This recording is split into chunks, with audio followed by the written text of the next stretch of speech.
dia, meu nome é Mariana, sou R3 aqui do departamento. Queria agradecer ao professor Davi pela orientação. Então, o tema da minha aula de hoje são cistos do trato geniturinário inferior masculino, considerações embriológicas e anatômicas e diagnóstico diferencial. Os cistos do trato geniturinário, eles são... Então, a gente vai falar um pouquinho da introdução, embriologia, da anatomia, a classificação e subtipos e lesões que simulam os cistos do trato geniturinário inferior masculino. Então, esses cistos, eles são incomuns, com uma prevalência em cerca de 1 a 5% da população e geralmente benignos. Eles têm diferentes origens anatômicas e enquanto eles apresentam um padrão de imagem típico, né, uma imagem cística típica, eles divergem na sua origem anatômica e localização no trato geniturinário inferior. Eles podem estar associados a diversas anormalidades geniturinárias, como hipospádia, criptorquidia e agenesia renal, e também a uma variedade de sintomas, que acabam sendo por vezes inespecíficos. Podem vir desde dor, infecção do trato urinário, incontinência, uma obstrução do trato urinário, epididimite, prostatite, hematospermia e infertilidade. Então, lembrando um pouquinho da embriologia, os embriões eles possuem dois pares de ductos genitais, os ductos mesonéfricos, que são os ductos de Wolff, e os ductos paramesonéfricos, são os ductos de Miller. Então, os ductos mesonéfricos, através de um estímulo adequado hormonal, pela testosterona e um hormônio antimileriano, eles vão regredir e vão desenvolver a genitália. O Wolff vai desenvolver e o ducto de Miller vai regredir, desenvolvendo a genitália masculina. Em torno da 8ª semana, os ductos paramesonéfricos eles já terão degenerado, com exceção da porção mais distal e a porção mais distal e a porção mais proximal. A porção mais distal vai formar o apêndice testicular e a porção mais proximal vai formar o utrículo. Então, aqui a gente consegue ver mais ou menos a anatomia do trato geniturinário, as vesículas seminais, o ducto deferente que vai da cauda do epidídimo até o ducto ejaculatório, na sua inserção no utrículo prostático. A gente consegue ver, então, a própria próstata, a uretra e as glândulas de Cooper, em que ela elimina uma secreção logo antes da ejaculação. Então, lembrando, agora a gente vai falar um pouquinho, relembramos a embriologia, a gente vai falar um pouquinho da anatomia. Aqui a gente tem um desenho esquemático mostrando a próstata, a vesícula seminal e os ductos deferentes e a sua correspondência com o ultrassom, que mostra aqui um corte axial e um corte sagital, aqui um corte coronal, mostrando também então a glândula prostática com a sua aparência ecogênica típica. Aqui essa imagem hipoecogênica é a uretra, e um corte sagital, mostrando então a zona periférica, a zona central, a base da próstata e o ápice. Aqui nesse corte também a gente consegue diferenciar a zona periférica e a zona central. Vou passar um pouco de forma mais rápida, porque todo esse tema já foi dado, então não vou ficar me estendendo muito. Aqui a gente consegue ver... Não está aparecendo? Perdão. Aqui. Pronto. Então, aqui na primeira imagem a gente vê as estruturas císticas de aspecto septado das vesículas seminais pelo ultrassom transretal. Aqui o ducto deferente, que é uma imagem hipoecogênica, uma estrutura tubular dilatada medial às vesículas seminais. E aqui a gente consegue ver o ducto ejaculatório, que é uma pequena estrutura tubular com paredes bem finas, de um aspecto hipoecogênico. Então, aqui é um corte sagital da próstata. Com relação à ressonância, a gente tem uma imagem ponderada em T2, mostrando uma aparência com hipersinal típico da zona periférica e uma aparência hipoecogênica da zona central com nódulo de hiperplasia prostática. Aqui são outras sequências também, uma sequência axial e uma coronal. Nessa sequência a gente consegue ver as vesículas seminais com aspecto como se fossem estruturas tubulares com hipersinal. Aqui a junção junto com o ducto deferente, e nessa estrutura a gente consegue, nesse corte coronal, a gente consegue ver as relações. Então a gente vê a próstata, as vesículas seminais acima da próstata, na sua junção aqui com o ducto ejaculatório. Então, tendo essa noção dessa anatomia, a gente consegue, vendo cistos, né, uma imagem cística típica, a gente consegue localizar de onde está vindo a origem do cisto. Nesse corte sagital a gente vê o ducto deferente, o ducto ejaculatório, e aqui o ducto deferente com essa imagem tubular, com hipossinal medial às vesículas seminais. Então, para o slide, talvez, apesar de descritivo, um dos mais importantes, para a gente ter uma noção de qual que é a classificação desses cistos. Eles podem ser classificados em intraprostáticos e extraprostáticos. Os intraprostáticos, eles são subdivididos em medianos, paramedianos e laterais. E os medianos são os mais importantes, perdão, não mais importantes, mas os mais prevalentes, que são os cistos do trículo prostático e do ducto mülleriano, os paramedianos, os cistos do ducto ejaculatório, pela sua própria inserção anatômica, e os cistos laterais são cistos de retenção prostática, de geração de hiperplasia, cistos associados a tumores e abscessos prostáticos. Enquanto os cistos extraprostáticos são os cistos das vesículas seminais, do ducto deferente e do ducto de Cooper, da glândula de Cooper. Então, como eu já disse, a imagem não tem grande desafio porque é uma imagem cística típica. No ultrassom com conteúdo anecoico e paredes finas, e na ressonância uma imagem cística então aqui conteúdo parede fina e conteúdo anecoico. Se tiver hemorragia ou infecção, vai apresentar um conteúdo mais ecogênico. E na ressonância também uma imagem cística típica com hipossinal em T1 e hipersinal em T2. Aqui está invertido, então hipossinal em T1 e hipersinal na imagem ponderada em T2. E se tiver uma complicação com infecção e hemorragia, a gente pode ver com hipersinal em ambas as sequências. Então aqui a grande sacada vai ser a localização dessas lesões, já que o desafio pelo padrão de imagem não há desafio. Então aqui a gente consegue ver nesse córtex sagital as diferentes lesões, só de modo ilustrativo. Então aqui a gente vê o cisto ducto mülleriano, o trículo prostático, que são os mais comuns, do ducto ejaculatório, do ducto deferente na sua junção junto com as vesículas seminais e na próstata. Esse aqui é um outro também desenho esquemático mostrando as diferentes localizações dos cistos do trato geniturinário inferior. Então, começando, a gente vai falar um pouquinho de cada um. Os cistos do trículo prostático é uma dilatação cística focal no trículo. Ela tem uma origem no remanescente, como eu havia falado, do ducto mülleriano.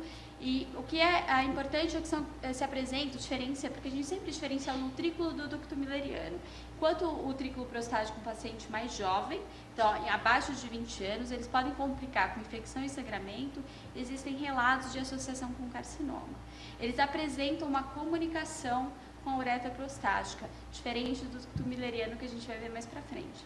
E eles, como eles são pequenos, em torno de 1 centímetro, eles tendem a não se estender acima da base da próstata. Aqui algumas imagens que a gente vai ver, então, no ultrassom, uma lesão cística hipoecóica na linha mediana, uma pequena, e aqui uma lesão cística na linha mediana também, com hipersinal nas sequências ponderadas em T2, então corte axial, sagital e coronal. Nessa também é uma imagem aqui, uma ressonância magnética ponderada em T2, a gente consegue ver uma aparente comunicação. Isso é mais teórico do que, eu estava discutindo com o professor Davi, inclusive, do que a gente conseguir ver essa comunicação, mas é importante lembrar que tem uma comunicação com a uretra prostática. Essa aqui é uma ressonância com a ponderada em T1 e em T2, e aqui a gente consegue ver que essa lesão cística mediana no interior da próstata, no trajeto da uretra prostática, ela apresenta hipersinal na sequência ponderada em T1 e hipersinal na sequência ponderada em T2, inferindo então um conteúdo proteico hemorrágico, né, um conteúdo espesso. Aqui na uretrocistografia a gente consegue ver, então aí sim a gente consegue determinar uma comunicação com a uretra prostática, com o trículo, né, e vindo do trículo, e então é uma imagem de adição. A gente faz, todos nós estamos habituados com o uretrocisto, então a gente injeta o contraste, aqui a gente consegue ver uma imagem de adição se comunicando na altura da uretra prostática. Os cistos müllerianos, por sua vez, eles se originam numa falha na regressão dos ductos müllerianos, e eles são pacientes mais velhos, diferindo do cisto do trículo prostático. Eles também podem complicar com infecção e sangramento, e eles, diferente do trículo, eles não se comunicam com a uretra. E eles são maiores, geralmente se estendendo acima da base da próstata. Então aqui a gente vê a ultrassom, a imagem anecoica, cística anecoica, né? Aqui a gente consegue diferenciar porque são lesões maiores que se estendem além da próstata, assim como na ressonância também mostra um cisto prostático na linha mediana, com hipersinal na sequência ponderada T2, que se estende acima da base da próstata até o nível das vesículas seminais. Aqui também é uma outra imagem, uma ressonância ponderada em T2, que a gente consegue ver o mesmo cisto com esse aspecto em lágrima se estendendo acima da base da próstata.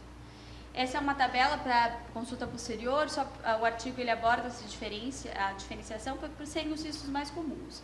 Então, enquanto o cisto do triclo prostático paciente mais jovem, o ducto milleriano um pouco mais velho, o do triclo tende a não se estender além da próstata e ele se comunica com a uretra prostática. Se aspirar o cisto, eles em geral têm um conteúdo de espermatozoide, enquanto o oposto ocorre com o cisto milleriano. E ambos possuem associação com malignidade associada. Esses são relatos na literatura.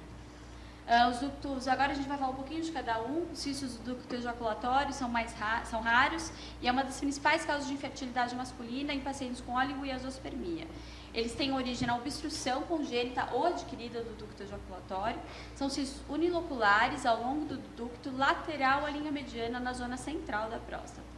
O ultrassom é o exame de primeira escolha, enquanto que a ressonância ela mostra melhor esse nível e causa da obstrução, mas em geral o artigo fala que é direcionado para pacientes em que o ultrassom foi inconclusível. Hoje a gente estava até discutindo que a ressonância para nós acaba às vezes sendo acessível, então é comum que a gente veja esses cistos na ressonância magnética. E eles podem se apresentar com cálculos e dilatação da vesícula seminal, porque lembrando, o ducto ejaculatório ele se une ao ducto deferente e próximo à vesícula seminal, então ele vai cursar com uma dilatação da vesícula seminal associada. São imagens ilustrativas, então é um cisto anecóico lateral à linha mediana, diferente dos outros que eram medianos, certo? Então aqui na imagem também ressonância ponderada em T2 com uma imagem cística de persinal lateral à linha mediana próximo na projeção do ducto ejaculatório. Aqui a gente consegue ver então também uma sequência ponderada em T2, com esse cisto ele se protruindo lateralmente a linha mediana e na segunda imagem a gente consegue ver o nível com hipossinal inferindo o conteúdo hemorrágico. O cisto, então, do ducto ejaculatório, aqui também do ducto, a gente consegue ver um cálculo, como eu havia falado, então um paciente de 43 anos com infertilidade e uma sequência ponderada no corte coronal, ponderado em T2, a gente vê um cálculo obstruindo o ducto ejaculatório com uma consequente dilatação do ducto e aqui também coincidente com o cisto do triclo, diferenciando, então, paramediano, certo, que é o ducto ejaculatório, no cisto da linha mediana da próstata, que é o do triclo prostático. Então, cistos de retenção prostática, agora a gente vai para os cistos laterais, se originam da dilatação dos ácidos glandulares da próstata devido a uma obstrução adquirida dos ductos. Eles acontecem conforme o avanço da idade em pacientes com hiperplasia. E eles têm a mesma aparência de cistos associados a HPV. Então, eles são praticamente indistinguíveis. O artigo aborda que, na teoria, se você encontrar um cisto na zona periférica, lembrando que com a HPV tem uma proliferação, um aumento da zona de transição, então os cistos da HPV estariam mais nessa zona. Então, se você encontrar um cisto na zona periférica e na ausência de sinais de HPV, você pode inferir que é um cisto de retenção prostática. Na prática, não faz diferença você diferenciar entre os dois. Esses cistos eles são raramente sintomáticos, são cistos uniloculares e pequenos e podem ocorrer em qualquer zona. Aqui a gente tem imagens ilustrativas, a cisto de retenção prostática em um homem de 53 anos com hiperplasia. Então aqui a gente vê um cisto lateral, né, na zona periférica e num paciente que tem um aumento da próstata, cursando com uma elevação do assoalho da bexiga, né? Então lesões com a ressonância magnética ponderada em T2, com lesões com hipersinal na zona periférica. Aqui é um outro corte também, uma outra ressonância, mostrando uma lesão cística na zona periférica da próstata, inferindo então que é um cisto de retenção prostática. E a degeneração cística da HPV, ela é comum, né, pela própria prevalência da hiperplasia prostática e é responsável pela maioria das lesões císticas prostáticas. São sintomas, o paciente vem com sintomas relacionados à hiperplasia prostática, está na zona transicional da próstata e eles podem ter um formato irregular, um tamanho variado, também contém hemorragia ou calcificação. Aqui a gente vê uma hiperplasia prostática com o aumento da próstata, elevação da próstata no assoalho da bexiga e lesões císticas na zona de transição. Então a gente infere são uma degeneração cística da hiperplasia prostática benigna. Existem os cistos associados a tumores, então tanto neoplasias benignas quanto malignas, elas podem conter componentes císticos. Classicamente, apesar de raro, né, os cistos eles estão relacionados ao cistoadenoma prostático multilocular, que já foi abordado em outras aulas, e o carcinoma cístico da próstata. Na ressonância, a grande diferença é que você não vai ter um cisto simples, você vai ter um componente sólido e uma intensidade sinal heterogênea do componente cístico, então eles indicam essa causa neoplásica. Aqui então a gente consegue ver um paciente, um homem de 68 anos com tumor misto da próstata que continha adenocarcinoma ductal de alto grau. A ressonância, um corte aqui axial e um corte coronal, mostra essa lesão com componente sólido, com nível líquido-líquido, inferindo o componente hemático. Então, uma intensidade sinal heterogênea, com componente sólido, infere uma causa neoplásica diferente das outras lesões, que é um cisto simples. E esse aqui é o cistoadenoma da próstata, inclusive é a mesma imagem da outra aula. É um cisto multiloculado, heterogêneo, nas sequências aqui ponderado em T1 e T2, com componente de mucina, aqui mostrando um sinal intermediário, né, componente de mucina, e nível líquido indicando também o conteúdo hemático. Não apresenta restrição à difusão. O abscesso prostático é uma outra lesão dos cistos que podem se podem se apresentar como imagem cística intraprostático. Eles são incomuns, possuem mais comumente relacionado à infecção bacteriana pela Escherichia coli. O fator de risco são pacientes idosos, diabéticos e imunossuprimidos. Os sintomas são sintomas de abscesso, de infecção ou de prostatite, né? Então, com febre, disúria, urgência urinária, hematura e dor. O abscesso prostático, então, ele vai se apresentar então, o ultrassom é um método de escolha por ser mais prático e você pode, inclusive, fazer procedimentos de drenagem. Você vai ver uma próstata de dimensões aumentadas com áreas hipoicóicas de paredes espessas. Então, aqui a gente consegue ver pelo ultrassom uma grande lesão cística multiloculada que ocupa a maior parte da próstata, com septos espessos. A gente consegue ver os septos aqui no ultrassom. E aqui nessa última imagem mostra uma agulha pela aspiração veio pus. Então, o diagnóstico de abscesso piogênico foi feito. Na ressonância, são coleções líquidas uni- e multiloculadas com paredes espessas, mostrando também os septos, o conteúdo heterogêneo com hipossinal em T1, hipersinal em T2 e um realce periférico. Esse aqui é o caso da escola, que foi abordado na outra aula também. Então, uma coleção heterogênea com áreas de hiperintensidade em T2 e aqui nessas últimas sequências mostrando o intenso realce periférico da lesão. Um paciente com história clínica típica, a gente faz o diagnóstico de abscesso, certo?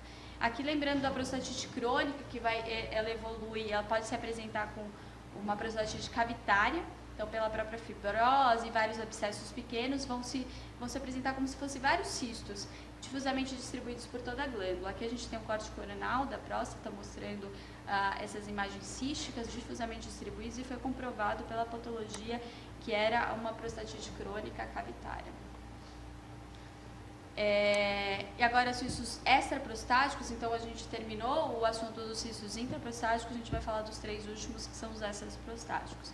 Cistos da vesícula seminal, eles podem ser congênitos ou adquiridos. Então, os congênitos, ele é associado à genesia renal, inserção ectópica do ureter, a genesia do ducto ferente e a síndrome de Zinner. Os adquiridos podem ser relacionados à infecção, à cirurgia, à hiperplasia, etc. Variam de 10 a 40 anos. A maioria dos cistos, desses cistos, eles são assintomáticos e na imagem vai ser uma vesícula seminal de tamanho normal, aumentado com cistos no seu interior, geralmente pequenos. Aqui a gente consegue ver no ultrassom um cisto na vesícula seminal, na topografia da vesícula seminal, então uma imagem anecoica de paredes finas. Na ressonância também uma imagem com hipersinal em T2, na topografia da vesícula seminal. Nessa ressonância a gente consegue ver da mesma forma, então uma ressonância ponderada em T2, o cisto na vesícula seminal direita, que a seta aponta a vesícula seminal esquerda normal, e na sequência ponderada em T1, uma alta intensidade de sinal também inferindo o conteúdo hemorrágico desse cisto. Então, lembrando o cisto na topografia da vesícula seminal, a gente faz o diagnóstico de cisto da vesícula seminal. Lembrando da síndrome de Zinner, ela é caracterizada pela tríade de agenesia renal unilateral, cisto da vesícula seminal ipsilateral e obstrução do ducto ejaculatório. Isso aqui são só imagens ilustrativas da tomografia, só para mostrar, então, a gente tem um rim esquerdo, o cisto da vesícula seminal. Aqui a gente não vai conseguir, pela definição da tomografia, ver a obstrução do ducto ejaculatório. Lembrar dessa síndrome. É raro, mas lembrar que existe. Então, se você vê um cisto de vesícula seminal, lembrar da associação que pode ter a agenesia renal ipsilateral.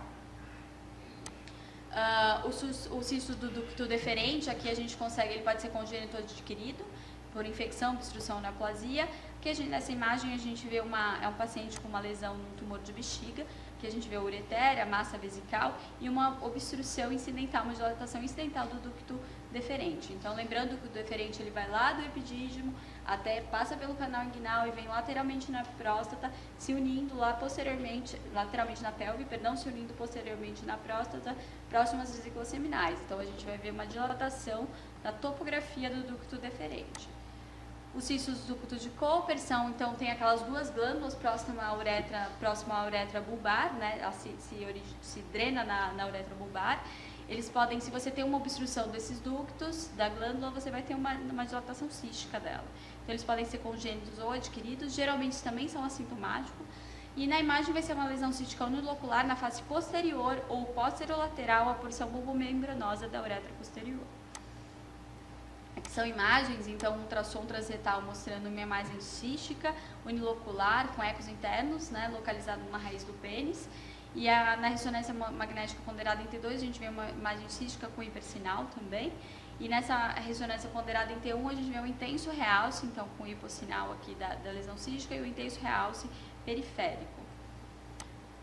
Aqui também, então, um homem de 24 anos com infertilidade, vem com uma lesão cística na base do pênis, inferindo, então, mostra um cisto oval, lobulado, com hipersinal, na porção posterolateral da uretra membranosa, inferindo o cisto do ducto de Cooper.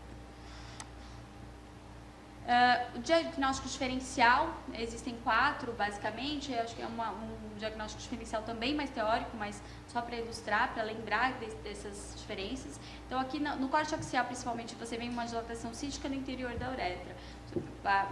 Passando só por esse corte, pode simular uma lesão cística na linha mediana, e você fazendo os outros cortes, você consegue ver que, na verdade, tem uma comunicação da bexiga, né, um paciente que fez uma ressecção transuretral com a uretra prostática, então fica com o diagnóstico de ressecção transuretral. Aqui uma imagem típica na ressonância. O divertículo de bexiga, ele pode simular um cisto, mas nessa sequência aqui, na ressonância magnética, a gente consegue ver uma comunicação com a bexiga e esse artefato mostrando o fluxo da urina pelo colo do divertículo. Então, o divertículo de bexiga também simula uma lesão cística próximo do trato geniturinário, mas fazendo os outros cortes a gente consegue diferenciar e fazer o diagnóstico diferencial. Um hidrouretério ele também pode simular, então aqui a gente consegue ver uma imagem de aspecto cístico posterior à próstata e fazendo as reconstruções a gente consegue ver que tem uma comunicação. Aqui era um uretério com inserção ectópica na base, né, na próstata, então simulando uma lesão cística. A ureterocele também pode simular, principalmente como no outro caso da ressecção transuretral, uma imagem cística no interior da próstata. Quando você faz os outros cortes, você consegue ver que tem um sinal intermediário e é uma ureterocele no interior da bexiga. A dilatação das vesículas seminais, uma vesícula seminal proeminente, também podem simular lesões císticas, mas aqui a gente consegue ver que é uma dilatação simétrica das vesículas seminais e consegue ver que o ducto ejaculatório está livre, sem obstrução, então fica como só as vesículas seminais proeminentes. Então, lembrando, finalizando a aula, os cistos do trato geniturinário inferior e masculino, eles podem ser intra- ou extraprostáticos. Eles têm uma aparência cística típica, porém eles podem ter outras apresentações se houver infecção, hemorragia, então um sinal com hipersinal em T1 e T2 e um conteúdo ecogênico no ultrassom. Eles têm associação de modo geral com anormalidades geniturinárias, com hipospádia, criptorquidia, genesia renal, e lembrar dos cistos da linha mediana que são os mais comuns, daquelas diferenças que foi falado no começo da aula, né, entre o cisto do trículo prostático e o cisto midleriano. Obrigada.